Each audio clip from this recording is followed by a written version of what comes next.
동쪽에 있는 지파들이 먼저 땅을 기업으로 받습니다. 오늘 지도를 다시 나눠드렸는데요. 오른쪽에 있는 동쪽이니까 동쪽 므낫세 그리고 갓, 루벤 이렇게 세 개의 지파하고 앞에서 살펴본 요셉의 지파가 둘인데 에브라임과 므낫세잖아요. 그래서 에브라임 지파 중간에 있는 에브라임 지파 그리고 그 다음에 유다 지파가 땅을 기업으로 받습니다. 이렇게 5개의 지파가 먼저 땅을 유업으로 받고 나머지 7개의 지파가 남았는데 이 7개의 지파 중에 가장 우선적으로 받는 땅을 기업으로 받는 지파가 베냐민 지파라고 하는 뜻입니다. 베냐민이 야곱이 낳은 아들, 야곱의 아들 12 가운데 막내입니다. 막내이고 또 요셉의 친동생이기도 하죠. 그래서인지 지금 지도를 잠깐 보시면 베냐민 지파라고 보이시죠? 사해바다 염해라고 되어 있는 사해바다 왼쪽 편으로 글씨가 좀 작은데요. 베냐민 지파가 있고 베냐민 지파 바로 아래로 유다 지파가 있습니다. 유다 지파는 단 지파하고도 물려 있고 베냐민 지파하고도 물려 있어요. 그리고 베냐민 지파는 에브라임 지파하고도 단 지파하고 유다 지파하고 다 물려 있어요. 특별히 베냐민이라고 글씨가 써 있는 바로 위쪽에 예루살렘이 있죠. 그래서 예루살렘이 유다 지파가 아니었나? 라고 혹시 의아해하실 분이 계실 텐데 이 예루살렘은 경계선이에요. 그러니까 베냐민 지파에도 예루살렘이라고 하는 마을 자체가 예루살렘의 유다 지파에도 포함이 되고 베냐민 지파에도 포함이 돼요. 그러니까 두 개가 예루살렘 자체가 2개의 지파가 같이 들어가 있는 거예요. 그래서 나중에는 이제 유다의 소속으로 넘어오게 되지만 2개가 경계선은 있습니다만 2개의 지파가 경계선에 따라서 예루살렘이 베냐민으로 넘어간 게 아니라 예루살렘이 베냐민과 유다 지파와 같이 물려 있다라고 보시면 되고요. 지도를 보시면 가로 세로로 말씀을 드리면 가로가 좀 길고 세로가 조금 짧습니다.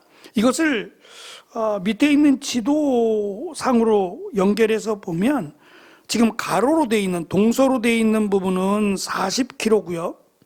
베냐민 지파가 40km고 남북으로 된 부분은 약 24km 정도가 됩니다.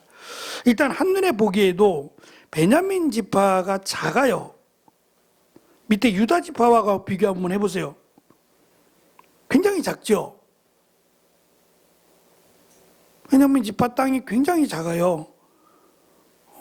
더군다나 유다 지파가 먼저 이 제비를 뽑아서 땅을 기업으로 받고 나중에 가서 베냐민 지파가 땅을 기업으로 받아요. 그래서 땅 크기만으로도 보면 12지파 중에 제일 작지 않겠나? 라고 하는 생각이 들 정도입니다. 그래서 사무엘상 1장에서 시작될 때에 사울이 그런 얘기하죠. 우리가 작다고. 그 작다라는 의미가 일단 지형 자체도 작아요. 땅을 기업으로 받은 것도 작고 또 사사기 끝쪽에 물려있는 기브온 사건 아시죠? 레위인의 첩을 죽이고 이 베냐민 지파가 쑥대밭이 되어서 거의 진멸 지경에 이르게 돼서 남자들이 많이 죽었어요. 이제 인구수에 비해서도 사울이 고백했을 때는 사울 왕이 되기 전에 사울이 고백할 때 사무엘상 1장에서의 말은 지형도 작고 지금 앞에 있는 사사기와 물려있는 내용 가운데도 인구도 작아요. 그러니까 그 말은 겸손이라기 보기보다는 실제적인 상황으로 보시는 게 더 맞다라고 말씀을 드렸습니다. 이렇게 한눈에 보기에도 땅이 작죠. 한 가지 지금 나머지 땅들을 물려받기 전이라고 말씀을 드렸으니까 그러면 단지파나 시므온 지파나 이사갈이나 스부올이나 아셀이나 납달리 지파는 아직 땅을 기업으로 받지 않은 거예요. 무슨 말이냐면 지금 나머지는 빈 땅이 많잖아요. 지금 먼저 받은 땅을, 유업으로 받은 땅을 오른쪽 빼고 왼쪽으로는 에브라임과 므낫세와 유다 지파만 받았단 말이에요. 그리고 나서 그 다음 가장 먼저 7지파 중에서 가장 먼저 받은 지파가 베냐민이에요. 땅이 없는 게 아니라고요. 여기밖에 없어서 끼워 퍼즐 맞추식으로 끼워 맞춰서 그럼 여기 나머지가 여기네. 이 남은 땅은 너희가 가져라고 한 게 아니란 말이에요. 그러니까 위에 있는 아셀 지파 땅도 가질 수도 있고 납달리 또는 밑에 있는 시몬 땅도 비워 있었다는 얘기예요. 아직 결정이 안 된 거예요. 물론 하나님의 계획 가운데는 이 땅의 주인들이 다 있어요. 지파들이 결정이 된 상태지만 이 지금 베냐민 지파가 땅을 기업으로 받을 때, 땅을 차지하게 될 때에는 말씀드린 아셀, 납달리, 스불론, 이사갈, 단, 시몬은 결정이 안 된 상태였다고요. 빈 땅이란 말이에요. 근데 왜 끼워 맞추기 식으로 지금 에브라임 땅은 이미 결정이 됐고 유다 땅도 결정이 됐어요. 그러면 지금 베냐민과 단지파까지 포함해서 좀 길게, 옆으로라도 좀 길게 이렇게 땅을 주신 것이 아니라 그것도 반토막도 안 되는 베냐민 지파가 왜 거기다 끼워 주셨냐는 거예요. 제가 계속해서 말씀을 드리고 지금 나머지 6지파가 땅을 기업으로 받아야 되는데 이 땅도 앞에서 설명처럼 지형이 올라가는 언덕이 있고 막 이런 얘기들을 하잖아요. 근데 이게 지금도 남아있냔 말이에요. 이미 몇천 년이 지나갔는데 이 지형이 지금도 언덕 위에 뭐가 있고 거기에 산이 있고 강이 흐르고 이게 지금도 가능하겠냔 말이에요. 그렇지 않거든요. 많은 변화가 있었고 이름도 달라졌어요. 그래서 성지순례를 가보면 지금 이 12지파가 차지했던 땅의 흔적들은 거기에 무슨 편말이 있거나 아니면 거기에 살고 있는 마을의 이름이 성경에 있는 그대로의 이름을 갖고 있는 것이 거의 없어요. 그러니 성지순례를 갈 수 있겠냔 말이에요. 나는 베냐민 지파가 좋아 라고 해서 베냐민 지파의 흔적을 보겠다라고 하면 볼 수 있겠냔 말이에요.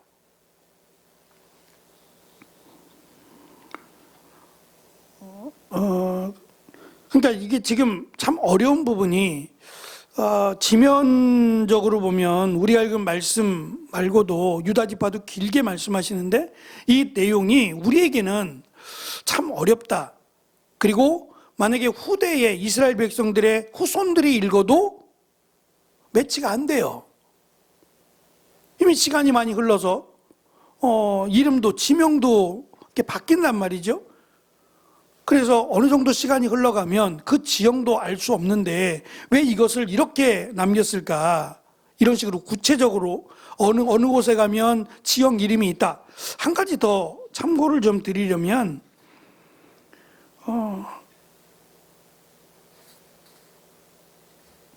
아니다. 이게 제가 지금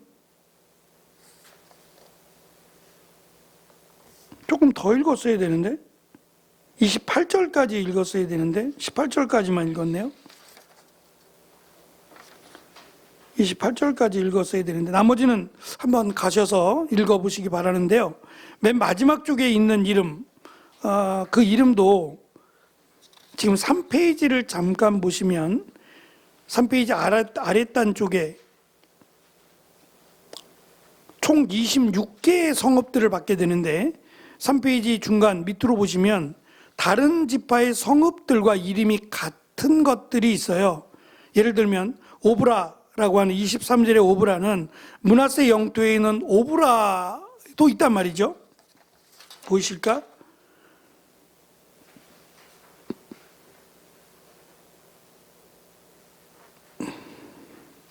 여기는 안 나왔네요.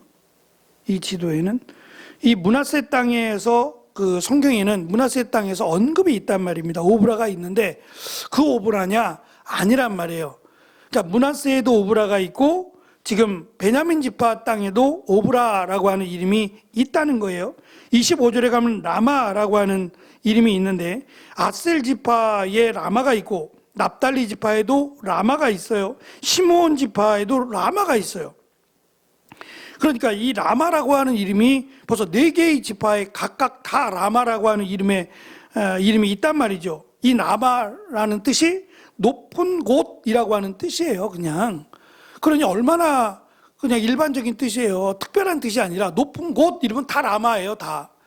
그러니까 어디에 라마인지, 라마 그러면 이 라마가 어느 지형에 어느 지파의 땅에 라마인지를 또 확인해야 될 필요성이 있다는 거예요. 성경을 보면서 라마 그러면 하나만이 아니라 벌써 우리가 지금 볼 때도 4곳에 4개의 지파에서 라마가 등장한다는 것이고요. 4페이지로 가시면 미스베라고 하는 26절에 등장하는 미스베가 유다의 미스베가 있는데 또 다른 겁니다. 이름만 같은 이름이라는 거죠. 기브아도 유다의 기브아와 에브라임의 기브아와 또 다르다. 그러니까 어느 지형의 기브아냐, 사건이 일어나면 그 땅이 어느 지파에 속해 있는 기브아냐라고 하는 것을 우리가 참고를 해야 된다는 거예요. 그러니까 지도를 보고 좀 확인할 필요가 없지 않아 있지요. 우리도 그렇지 않아요? 서울에 있는 동네 이름, 무슨 동이라고 하는 이름이 저기 밑에 전라도나 경상도에 가서 있을 수 있고 또는 제주도에 가서 있을 수 있잖아요. 똑같은 이름들이. 그러니까 그 이름만 되면, 무슨 동이라고 이름만 되면 그냥 유일한 한 곳이면 상관이 없겠는데 그게 아니고 여러 곳에 있다라고 하면 이게 어느 지파 땅에 속한 어느 곳인지를 우리가 좀 확인해 볼 필요가 있다라는 점을 미리 말씀을 드립니다. 앞에서 말씀드린 내용인데 이 정리된 내용들은 그냥 읽어보시면 될 것 같아요. 일단 베냐민 지파, 말씀드린 베냐민 지파가 그 땅을 꼭 차지해야만 될 이유가 있냐 이거죠. 말씀드린 것처럼 빈 땅이 남아있다 그랬잖아요. 6지파가 아직 땅을 기업으로 안 받았고 가장 먼저 7지파, 남은 7지파 중에서 베냐민 지파가 우선적으로 땅을 기업으로 받았다고 했으니까 그러면 반토막짜리, 지금 단지파와 베냐민 지파 이렇게 쭉 연결된 땅도 아니고 반토막짜리 땅을 주신단 말이죠. 근데 여기밖에 없어서 꼭 여기밖에 없으니까 어쩔 수 없이 주신 것이 아니라 비어있는 땅, 주인이 바뀐다고 하면 시몬 땅을 받을 수도 있고 더 넓은 땅을 받을 수도 있지 않겠어요? 이미 비어있는, 아직은 주인이 없는 땅들이니까. 그런데 하나님은 제비뽑기를 통해서 지금 경계선을 아예 만들어 놓으시고 여기서부터 여기까지 동쪽으로는 서쪽으로 남쪽으로 북쪽으로 아예 그 경계에 이르는 마을들을 다 말씀하시고 나서 그 땅이 베냐민 땅이라고 말씀하셨는데, 말씀드린 것처럼 일단 이해가 잘 되지 않는 부분은 왜 굳이 여기다가 넣냐 이거죠. 만약에 요셉과 요셉의 친동생이니까 같은 어머니 라헬의 자식이로서 친동생이라 그러면 오히려 에브라임과 므낫세와 연결을 시켜야 돼요. 에브라임과 므낫세가 요셉의 두 아들이니까 에브라임과 므낫세와 붙여놔야 되는데, 물론 서쪽 므낫세와 조금 연결이 돼요. 지도를 보시면 오른쪽으로 흘러내려간 부분들, 뭐 길갈이나 여리고 같은 경우는 지금 므낫세하고도 조금 맞닿아 있긴 해요. 그런데 대부분은 에브라임하고 붙어 있고 단지파 또 유다 지파하고 붙어 있단 말이죠. 왜 그렇게 하셨을까? 왜 하나님께서 정해주신 건데 왜 이렇게 작은 땅으로 또 특별히 유다 지파와 다른 지파를 몇 개의 지파가 막 섞인 이런 복잡하게 베냐민 지파에게 땅을 주신 이유가 뭘까라고 하는 점이에요. 앞에서부터 지금 땅을 유업으로 받을 때 그 땅이 하나님이 정해준 땅이어서 어느 누구도 그 땅에 대해서 문제를 제기하지 않습니다. 물론 이 동쪽 므낫세 같은 경우는 산맥이 많아서, 산이 많아서 쓸모없는 땅들이 너무 많다는 거죠. 평지가 너무 없다 보니까 농사도 지을 수 없고 라는 걸 불평했을 때 여호수아가 나무를 베고 그 땅을 경작해서 농토로 삼아라 라고까지 했어요. 그러니까 다른 땅을 갖게 되는 것은 안 된다는 거예요. 다른 땅을 침범하거나 인구수가 많다 그래서 하나님한테 항의하거나 그럴 수는 없다는 거예요. 그러니까 우리가 하나님의 뜻을 다 이해할 수 없어요. 우리의 상식적으로는 똑같이 12개를 나눠주시면, 예? 그 인구수에 맞게끔 딱 정해주시거나 그러면 좋을 것 같은데, 말씀드린 것처럼 왜 땅이 있는데 베냐민 지파를 마치 여기다가 끼워 넣듯이 왜 여기다가 베냐민 지파를 넣으셨을까? 이 부분에 대해서 지금 베냐민 지파와 유다 지파가 나중에 북이스라엘과 남유다로 나누어질 때에 북이스라엘이 10개 지파가 되고 남유다가 유다와 베냐민 지파가 2개의 지파가 남유다를 만들어냅니다. 그것 때문일 수도 있고요. 또 한 가지는 하나님께서 베냐민 지파를 통해서 이 완충작용이라고 하는데 유다 지파가 다른 지파와 충돌되는 것을 이 베냐민 지파를 통해서 완충작용을 하게끔 그 땅을 넣어주셨다는 거예요. 베냐민 지파 입장에서는 불편해요. 양쪽으로 다 다른 지파들 사이에 껴있다는 것은 여러 가지 면에서 참 불편해요. 그럼에도 불구하고 이 일을 감당해야 될 사람들이 베냐민 지파라고 하나님이 생각하셨다면 이것 또한 베냐민 지파가 감당해야 될 중요한 일이라는 거예요. 오히려 더 다른 지파들에 비해서 베냐민 지파가 해야 될 일이 훨씬 더 많다라고 하는 것을 인간적인 면에서는 아쉽고 또 왜 꼭 이 땅일까라고 의문을 제기하겠지만 믿음의 입장에서 보면 하나님께서 복잡하고 어쩌면 어려운 땅을 그들에게 베냐민 지파에게 주신 것은 베냐민 지파가 해야 될 일이 그만큼 중요하다라고 하는 것을 생각하고 있는 거예요. 그러니까 어떤 분들은 신앙생활을 하다 보면 나에게만 일을 자꾸 맡기신다고 생각하는 분들이 있어요. 일을 잘하니까 맡기는 걸 수도 있고 또는 그 일을 통해서 하나님이 원하시는 것이 있지 않을까요? 저는 그것이 하나님의 뜻이거든. 그것이 하나님의 계획이라면 그것을 통해서 하나님이 원하시는 뜻이 있다고 생각해요. 그것이 이제 장차 베냐민 지파가 감당해야 될 부분이라고 저는 생각해요. 그런데 베냐민 지파의 역사는 그 일을 감당하지 못합니다.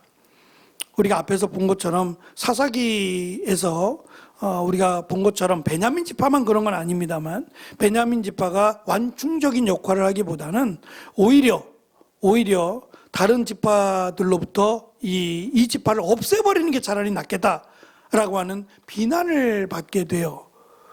일은 맡겨줬는데 큰 일을 감당하라고 주셨는데 감당하기는커녕 오히려 그 일을 역으로 하나님의 영광을 가리우는 일에 사용되었다라는 것을 우리는 이스라엘 역사를 통해서 살펴보게 됩니다.